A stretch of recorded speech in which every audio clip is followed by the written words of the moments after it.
नसीराबाद वेझो ॻोठाणनि पारां हलंदड़ मंशियात जे वापे ऐं विकिरे ख़िलाफ़ अॼु चोथे ॾींहुं बि एहतजाज जारी रखियो वियो आहे। ॻोठ 70 फुलपोटो जे रहवासियुनि मूसा फुलपोटो, तारिक फुलपोटो, मुस्मात रज़िया ऐं ॿियनि अॻवाणी में एहतजाजी मुज़ाहिरो कयो आहे। अॻवाणनि जो चवणु आहे त ॻोठ में गाजी खावड़ पुलिस जी सरपरस्ती में चर्स, आफ़ीम, हीरोइन ऐं शराब खुलेआम विकिरो कयो पियो वञे। हुननि चयो त SSP कंबर शहदादकोट, DSP वार ऐं SHO गाजी खावड़ खे ॻोठ 70 फुलपोटो में पुलिस विकट लॻाए मंशियात फ़रोशनि ख़िलाफ़ कार्रवाई करण जो हुकुम ॾेई छॾियो आहे, पर वारे पुलिस कार्रवाई नथी करे।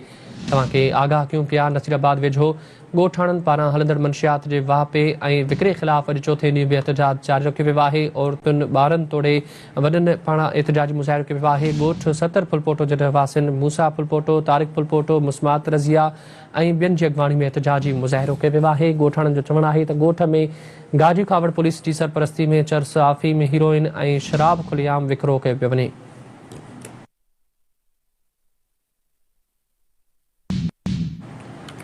तव्हांखे ख़बर ॾियूं पिया नाज़रीन, नसीराबाद वेझो ॻोठाणनि पारां हलंदड़ मंशियात जे वापे ऐं विकिरे ख़िलाफ़ अॼु चोथे ॾींहुं बि एहतजाज जारी रखियो वियो आहे। ॻोठ 70 फुलपोटो जे रहवासियुनि मूसा फुलपोटो, तारिक फुलपोटो, मुस्मात रज़िया, मुस्मात अरबेला ऐं ॿियनि जी अॻवाणी में एहतजाज कयो वियो आहे। तफ़सील मालूम कंदासीं। अला बख्श असां सां टेलीफोन लाइन ते मौजूदु आहे। अला बख्श, ॿुधाइजो त ॻोठाणनि पारां हलंदड़ मंशियात ऐं वापे ऐं विकिरे ख़िलाफ़ चोथे ॾींहुं बि अॼु एहतजाज कयो वियो आहे। मुसलसल एहतजाज कनि पिया, छा तफ़सील आहिनि?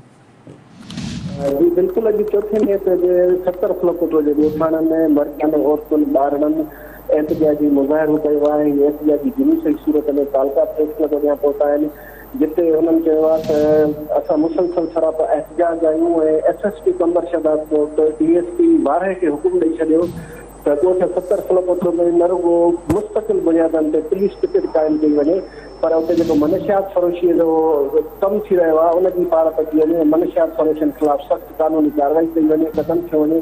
हिननि जो चवणु आहे त हींअर ताईं न पुलिस पिकेट लॻाई वई आहे, न वरी मनशियात फ़रोश जे ख़िलाफ़ का कार्रवाई थी थिए। ऐं हिननि जो असां गैर महफ़ूज़ आहियूं, छो जो मनशियात फ़रोश उनजा जेके हमदर्द आहिनि, साथी आहिनि, उहे बार बार असां सां घेड़ा करे रहिया आहिनि, असां ते हमला करे रहिया आहिनि ऐं असांखे वरी बि ख़तरो आहे त असांजे मथां वरी हू हमला कंदा। असांजो नौजवान नसुल, मासूम ॿार तालीम सां महरूम बणिजी आहिनि ऐं मनशियात जे विकिरे जे करे अलाए किथां किथां जा मवाली आदि माण्हू असांजे ॻोठ में अचनि था, जेके हितां नशो वठी वापसि हलिया था वञनि। हिननि मुतालबो कयो आहे त जेसीं ताईं मनशियात फ़रोश जे ख़िलाफ़ कार्रवाई नथी थिए ऐं पुलिस पिकेट क़ाइमु न थींदी बाज़ाब्ता तौर ते, असांजी एहतजाज जारी रहंदो।